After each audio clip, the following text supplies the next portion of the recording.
You need to upgrade your life with this. After using the restroom, typically you mask the smell with one of two options. You either spray toxic chemicals or you leave the bathroom fan on for a bit. But if you do that, then you have to come back 10 minutes later and turn it off.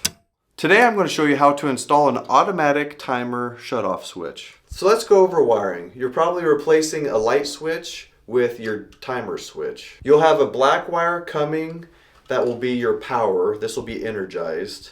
And you'll have a black or red wire that will be your leg, or that will go to the fan. Somewhere in the box you'll have your white neutrals connected, and you'll have a ground wire, a bare wire, that will be grounded. This black wire will always be hot, but when you turn the switch on, that's when power goes to the fan.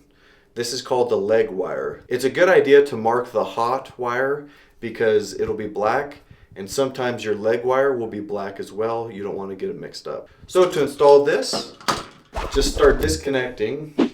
You'll take off your hot wire, take off your ground, take off your leg wire here, and your common wire. So we could hook up the ground first.